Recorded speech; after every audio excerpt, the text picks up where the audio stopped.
Well, good morning, everybody. It's Tuesday, and welcome to the Vicarage here at Penn. Lovely to see you, and thank you for joining us on our adventure through the Gospel of John. We are getting very much to what you might call the sharp end of John's Gospel now. Just to remind you of the scene so far, Jesus has had his Last Supper with his friends, which he washed his disciples' feet, and he's taught them some amazing things in chapters 14, 15, 16, and 17. Now the supper's over, and he now leaves, and he leaves Jerusalem, and he goes over what's called the Kidron Valley, up the other side to a place called the Mount of Olives. It's not very far. We're talking probably about a mile. We're not talking miles and miles away. It's about a mile's travel. That's where he went, and in the middle of the sort of Mount of Olives is this garden called Gethsemane. Nowadays, the Mount of Olives is basically one big graveyard. Apparently, Robert Maxwell's buried there, so they say, and various other people.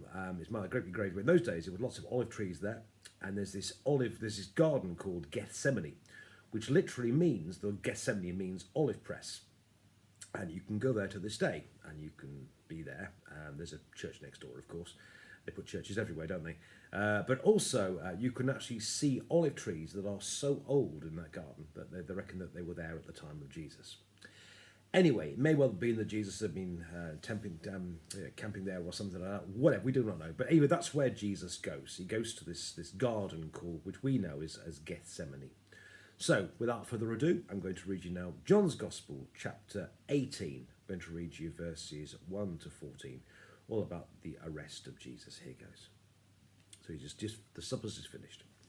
After Jesus had spoken these words, he went out with his disciples across the Kidron Valley to a place where there was a garden, which he and his disciples entered. Now Judas, who betrayed him, also knew the place, because Jesus often met there with his disciples. So Judas brought a detachment of soldiers together with police from the chief priests and the Pharisees, and they came there with lanterns and torches and weapons. Then Jesus, knowing all that was to happen to him, came forward and asked them, "Whom are you looking for?" They answered, "Jesus of Nazareth." Jesus replied, "I am he." Judas, who betrayed him, was standing with them. When Jesus said to him, "I am he," they stepped back and fell to the ground. Again he asked them, "Whom are you looking for?" And they said, "Jesus of Nazareth." Jesus answered, "I told you that I am he. So if you're looking for me, let these men go." This was to fulfill a word that had spoken to fulfill, "I did not lose a single one of those whom you gave me." And Simon Peter, who had a sword, drew it and struck the high priest's slave and cut off his right ear. The slave's name was Malchus. Jesus said to Peter, "Put your sword back in its sheath. Am I not to drink the cup that the Father has given me?" So the soldiers, their officer, and the Jewish police arrested Jesus and bound him. First they took him to Annas, who was the father-in-law of Caiaphas, the high priest that year. Caiaphas was the one who had advised the Jews that it was better to have one person die for the people. And this is the word of the Lord. Thanks be to God. So, high drama, as you can see. Jesus and some of his friends have gone to Gethsemane, and Judas then comes to find him and to betray Jesus. Now, I always think it's quite interesting with Judas. I mean, that this whole kind of incident is quite interesting, really. Because we make a lot of fuss about Judas, but what did Judas actually do? I mean, Judas essentially gave Jesus' position away. That's basically told the authorities where he was. Because it was night, hence the lanterns.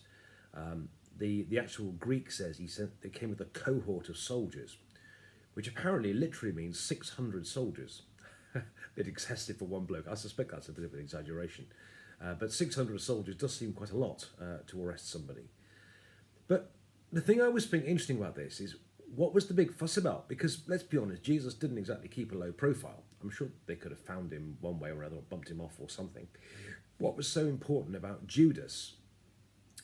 Well, I think what it really is, one of the things it is, it's about the whole sense of betrayal. There's a strong sense here in which Judas was a traitor. He gave his friend away. And I think we're going to hear a lot in the next few days about the death of Jesus and the pain of Jesus and so on, and the passion of Jesus.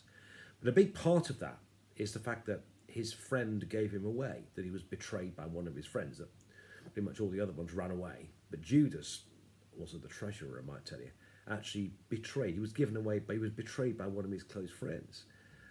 If you want to read much but more about that, the Old Testament quotation is Psalm 41, which is all about, my bosom friend who we shared sweet supper in, he's betrayed me, to turn his heel against me. And there's a strong sense in which Judas, the big fuss was not that he gave Jesus his position away, because I think they'd have found Jesus anyway, but it's the fact that he was one of his close friends, and so he sends his soldiers out. The second thing I think, which is quite interesting, you get this bit when they said, who are we looking for? And they said, Jesus of Nazareth, and Jesus says, I am he, and they all kind of fall over. A bit like dominoes, really. It's almost quite, I never spotted that before. But again, I kind of think it reminds us of who Jesus is, because Jesus is I am, which of course in the Old Testament is code for Yahweh, or Javh, which means I am, which is the same word that God used about himself with Moses at the burning bush. It was known to be the word for God, or the Lord. So by saying I am he, again, in the midst of all this betrayal, all this action going, soldiers and so on, Jesus is still claiming his divinity. And it's worth remembering in the next couple of days when we hear about the death of Jesus, that this isn't just the death of a man. This is the crucified God here. That the same Jesus who did these amazing miracles, who demonstrated his divinity, demonstrated that he's God, was the same Jesus that went to the cross. And it's important that we keep those two together. And which is why I think when he said, I am he, that they all kind of fell over, they kind of fell over, which is, I think, quite, and I never spotted that before, but I think Jesus, in the midst of this, is still demonstrating his divinity. And then, of course, good old Peter, as always, in there with both feet, has a go, gets out his sword and strikes the high priest's ear and cuts his ear off.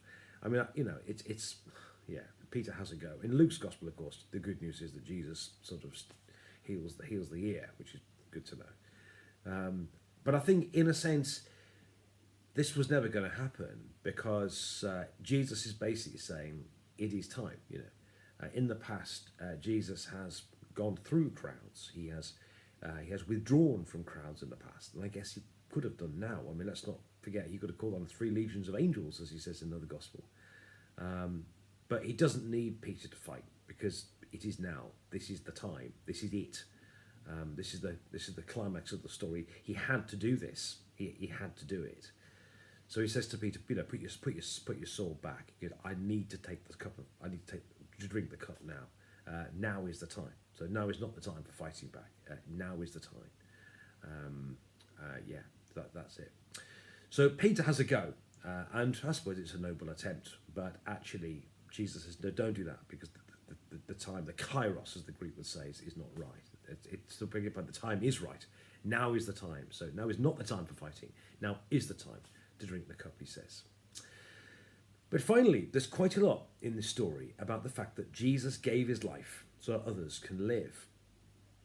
Notice that when the soldiers, they say, who are looking for, and they said Jesus of Nazareth, and Jesus says, I am he basically gives himself up to save the lives of his friends around him, so that they wouldn't go pursuing Peter and the others. Jesus gives himself up. I am he, here I am. And I think it's quite clear here that he gave his life here. He surrendered himself for the sake of his friends around him, so that not one of them would get hurt. And likewise, later on, you hear this interesting bit about Annas and Caiaphas. Annas is the high priest, but John can't resist telling us about Caiaphas, the one who prophesied, ironically, that it's better for one person to die than die for everybody, for the whole nation die. So even Caiaphas, the high priest, knew that it was better for, it's prophesied that one person would die so that the nation might live. So you've got lots of references here to the fact that somebody dies, or someone gives themselves so that other people can live, both by Jesus giving himself up to the soldiers, but also reminding us what Caiaphas had said, that it's better for one man to die in the nation. And again, what I think John can't resist telling us this, really, because he wants to tell us that Jesus died for us. He gave his life so that we can live. He died so that we can have forgiveness, so we can have peace. He gave himself. He really did give up his life for his friends, so much that he loves us. He loves us so much. He really did give his life for his friends, and he gave his life for you and for I. And I think John can't resist reminding us that Jesus gave his life for us. So, lots of things in this action-packed reading this morning from the Garden of, which we know as Gethsemane. Firstly, Judas, who came with this potentially massive cohort of soldiers, who knows. But anyway, Judas, it was about betrayal. And let's remember that Jesus was betrayed by his friends, as well as all the other things he endured. Secondly, let's not forget that when Jesus was arrested, he said, "I am he." Thus, in the midst of all that's going on, and in the midst of what we're going to hear the next few days about the death of Jesus, let's not forget that Jesus is still God, that it's God on a cross here. Thirdly, that was not the time for fighting back, although Peter's noble attempt, because actually it was time for Jesus to take the cup of suffering. He had to do it, and that now really was the time. But finally, also to know that in the midst of all this, John reminding us again and again that Jesus gave his life for us. He gave his life for his friends. He gave his life